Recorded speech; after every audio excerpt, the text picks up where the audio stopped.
What is going on, traders? We got a lot to talk about. You are not going to want to miss this. We're going to go over the SPY, triple Qs, Nvidia, Tesla, Bitcoin, and then we're going to go over what institutions are trading for this upcoming trading week. Before we start, like, subscribe, comment your thoughts below.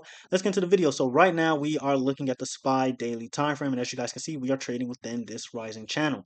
Now, one thing I'm noticing that everyone is talking about is these reversal hammer patterns that are forming across the board. And while I do agree that these are reversal hammer patterns and that they can lead into more upside, I don't agree that they're going to lead into newer highs, which seems to be the thing that's going across YouTube and Twitter and all that. So I find that very interesting, especially considering where we are. And what I mean by that is if we go down to the 4 hour time frame, and I've told you guys about this level many times before, 598. Okay. Every time we broke in below 598, we saw a massive breakdown. So I told you guys about this before Jerome Powell even spoke. I warned you guys if we break below 598, it's going to get domestic. And look what happened. You broke below 598, things got domestic. Your dad ain't coming back with that milk, all right? And then again, I told you guys about this before last Friday. I said if we break below 598, things are going to get ugly again. And look what happened. We broke below 598. We headed as low as about 591, 590, give or take. And so I'm not marrying the idea that we're going to see all-time highs from this point. And I'm not marrying the idea that this is the bottom. I still think we're going to see a move towards 576. But if we're talking about one more move towards the upside, like I mentioned in my last video, I do think we're going to see one more pump to the upside. I do think we're going to see a move at least at minimum towards 601, 602. And so remember when I told you guys that I want you to be careful between 600 and 604? Well, we're going to do this again. And so what I want you guys to be careful at is between 598 and 602. Okay. If you didn't listen to me before, hopefully you listen to me now because look what happened when we headed towards those levels that I warned you guys about. We headed towards those levels. We had as high as about 602, and then look what happened. We rejected from there. So again, between 598 and 602 is where you want to be careful all over again before seeing some type of rejection, a potential rejection. Okay. Now, if we do see a rejection from there, where are we going to go? Well, 576 is still on the table, guys. Okay, we still have that gap fill all the way at 576. You also have a head and shoulders pattern here. You have a shoulder here, head here, another shoulder here. Now, keep in mind, head and shoulders patterns are not confirmed until you break the neckline. So you have your neckline all the way as about 580, 579, give or take. You break below that area, then you're looking at a move towards this gap fill. Two gap fills actually at 576. Lowest I'm looking at is about 570 on the SPY. So that's what I'm looking at in regards to the SPY. Now, what are institutions doing heading into this week? Well, believe it or not, they're actually buying calls, which kind of lines up with what I was saying about a one more pump before dumping, right? And so as you guys can see, we're on unusual wells, and you're seeing a lot of calls come in. You got 600 calls, you got 596 calls. A lot of these expire tomorrow, a lot of these expire this week. Some expire the following week, but regardless, you're seeing a lot of calls come in for the SPY. Now, I'm not going to go over every single one, but a good portion of these, at least a good half of these, are have a higher ask than bid. And what do I say about anything that has a higher ask than bid? It simply means that whales are buying, and if the bid is higher than the ask, that means that whales are selling. And so right now, things are looking good or lining up to what our sentiments are, which is one more bounce before possibly seeing downside. And so I'm still not married to the idea or, comfortable with saying that we're going to head to all-time highs from here. I don't see it yet. Is it possible? For sure, but right now I just don't see it. And so we look at the triple Qs. And so this is what's scaring me because the triple Qs and the SPY are showing the same exact pattern, right? And it's kind of like Jim Cramering right now, for lack of better wording. It's just kind of weird that both of them are showing the exact same pattern. I think this would be the easiest way to trap bulls. I could be wrong, but it's just kind of weird that both of them are showing the exact same pattern. But we'll see. Maybe I'm wrong. Maybe we just do exactly what I said, which is pump from here, see another bounce from here before selling off. But it's important not to marry the idea that we have to bounce from here. And what I mean by that is I talk about this all the time. When you see like bearish engulfing patterns, bullish engulfing patterns, or even these type of patterns, hammer patterns, it's important to note that they don't have to play out right away. What do I mean by that? I mean, we can simply just consolidate from here. Maybe tomorrow is just a boring day. We just form some type of doji. And then maybe Tuesday we see upside, or tomorrow we see a little bit more downside, and then we see more upside. And so it's important to note that these patterns don't have to play out right away. If you've been following my channel for a while, I've shown you guys plenty of examples of that happening. So we don't want to assume that tomorrow, we're just going to head straight to those targets.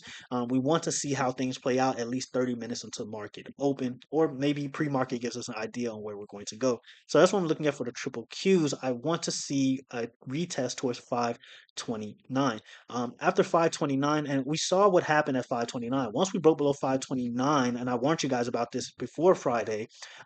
Once we saw a break below 529, we headed towards 527. We had like a little stall there, and then we headed as low as about 517. And so after 529, I do imagine we retest 529 one more time, and then from there possibly see more downside from there, heading about to 515. After 515, you're looking at a move to 510. Lowest I'm looking at somewhere in the near future is a move towards 492 gap fill. All right, between January and February, I do imagine this move is going to play out. But if you want to be humble, if you want to be somewhat conservative, just look for a move towards 505, 504 range. All right. Now, if we're talking about new highs, then obviously you want to see a break above 530 psych level. And then from there, we can start heading towards previous highs all the way towards 537. We're not quite there yet. I'm not seeing any signs of that happening yet, but it's very much on the table that we can see all-time highs. But like I said in the last video, Santa rallies usually happen the last 5 days of December and like the first 5 days of January. And so far, there's no signs of that happening right now. So this is why I didn't anticipate a Santa rally, and so far pretty much been on the money. But we'll see. We still got time left, so we'll see. And so that's what I'm looking at for the triple Qs. Nvidia. Now, Nvidia is in an interesting spot, and I showed you guys exactly what institutions are doing with those January 24th 140 calls, right? And so we go to the 4-hour time frame on Nvidia, and as you guys can see, just bear with me here. Right now, we are trading right above this falling wedge, to be exact. So we broke out, we retested, but what's important to note here is Nvidia is below 138, and I warned you guys about this. We get below 138, things can get ugly. So Nvidia is still trading below 138. So what we want to see is Nvidia reclaim 138. I would say 138.5 to be safe, and then we can start heading as high as about 143, 145, somewhere around that range. And if we're talking about like some greedy levels, then we can start heading into the 150s. But we'll talk about that if we ever get close to that target. Now, in regards to downside, one thing we want to see if we're trying to be bearish is a move back below 135.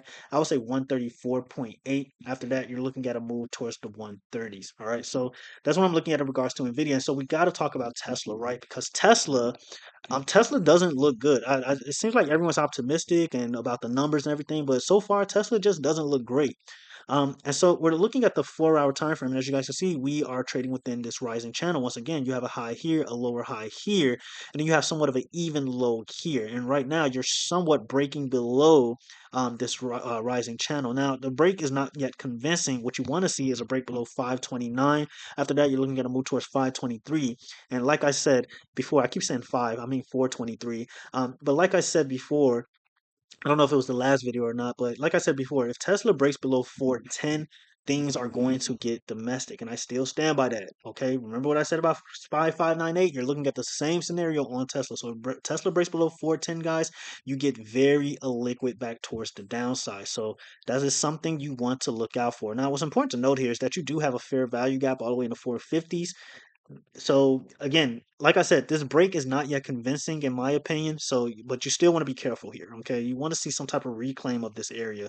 I would say at least a reclaim of 435 on Tesla before possibly heading back towards this gap fill all the way at the 450s. So we'll see. All right, so that's what I'm looking at for Tesla. In regards to Bitcoin, so Bitcoin, I do expect Bitcoin to have some type of bounce from here. And so as you guys can see, let's actually zoom out, right? So we have this falling channel, right?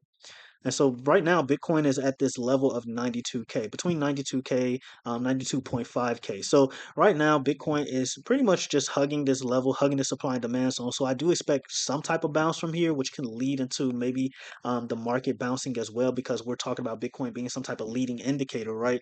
And so from there, if we're talking about a bounce from here, one thing you want to see, it's simple, plain and simple, guys, it doesn't matter until Bitcoin gets back above 100K. If Bitcoin gets back above 100K, then you're talking about a move all the way towards 102K. So let's zoom in this level right here, okay?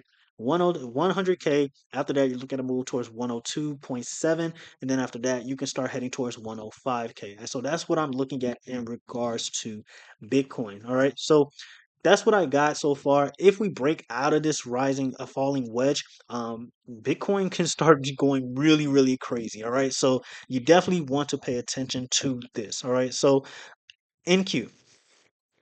All right, NQ. So real quick, what's important about NQ is that we're below this key level. I want to see big NQ get above 21,800 before we start talking about, another massive pump towards the upside. So right now, I keep wanting to say Bitcoin, NQ is just trading below this level right now. So until it gets back above here, you can mark this on your charts.